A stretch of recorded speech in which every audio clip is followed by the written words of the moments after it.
अंग उघडलेल्या माणसाला चांगली गादी दिली तरी सुद्धा झोप लागू शकत नाही आणि म्हातारपणी एकदा तोंडातले दात पडले तरी मऊ अन्न सुद्धा नीट चावत नाही बरं का। आता कदाचित तुम्हाला मी काय म्हणतो याचा उलगडा झाला नसेल।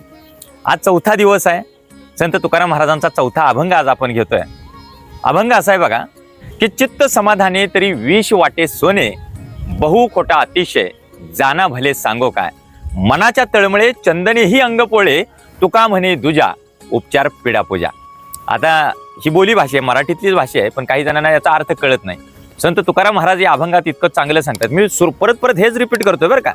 हे अभंग तुम्हाला फक्त मंदिराच्या दारात नेऊन बसवणार नाहीत, हे अभंग फक्त तुम्हाला एखाद्या देवाच्या चरणी नेऊन तुमच्या मनामध्ये भक्तिभाव आणि पूजाभाव निर्माण करणार नाहीत, हे अभंग तुम्हाला तुमच्या आयुष्यात उभा करणार आहेत, हे अभंग तुमच्या पाठीचा कणा ताठ करणार आहेत, हे अभंग खचलेल्या पिचलेल्या अगदी ज्याला ज्याला संपलंय वाटते आणि ज्याला ज्याला आपली जिंदगी झंड झाली असं वाटते ना, त्या प्रत्येक माणसाला आयुष्यामध्ये उभा करणार आहेत आणि जगण्यासाठी आणि लढण्यासाठी नव्याची प्रेरणा त्याच्या काळजात पेरणार आहेत। लक्षात ठेवा, एवढी ताकद आहे या अभंगांमध्ये, म्हणून मी निवडक अभंग निवडलेत, निवडक अभंग घेतलेत जे तुमच्या माझ्यामध्ये मोटिवेशन निर्माण करतील।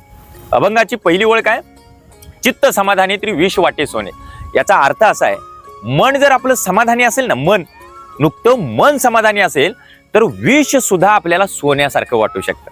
पुढची ओळ अशी आहे, बहु खोटा अतिशय जाना भले सांगो काय, म्हणजे खोट्याची किंवा जे फार महत्वाचं नाही अशा गोष्टीची जर लालसा जास्त तुम्ही केली, त्याच्या मोहात तुम्ही जर जास्त पडला तर मग तुमचं काही खरं नाही, तुम्हाला दुःखच वाट्याला येणार।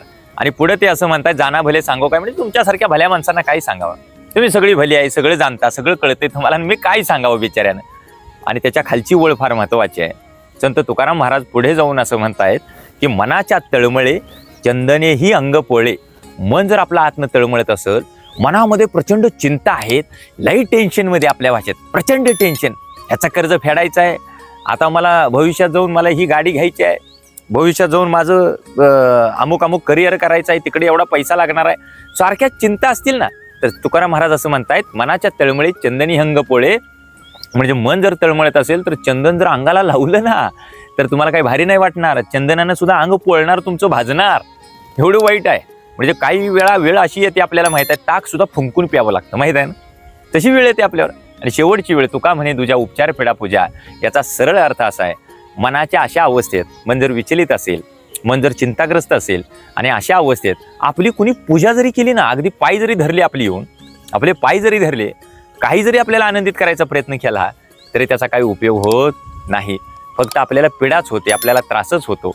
तुका म्हणे तुझ्या उपचार पिडा पूजा, याचा अर्थ असा आहे बाबांनो की मन आपणाला समाधानी ठेवावं लागेल।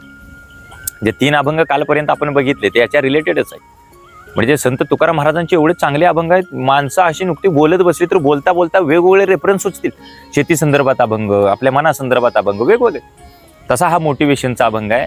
नुकतं मन जरी आपलं समाधानी असेल, नुकतं मन जरी, तरी एवढ्या सगळ्या गोष्टी आपणाला शक्य करता येतात। लक्षात ठेवा, एवढ्या सगळ्या गोष्टींचा निश्चितपणानं आपणाला फायदा होऊ शकतो, त्या गोष्टीचं सामर्थ्य आपणाला कळल्याशिवाय राहणार नाही। म्हणून फार महत्त्वाची गोष्ट, काही समाधानी ठेवावं लागेल, फक्त मन।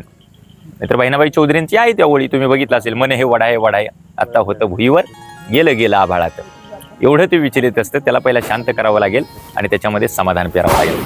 आपला अभंग आजचा चौथा अभंग आहे, कसा वाटला कमेंट थ्रू कळवायला विसरू नका।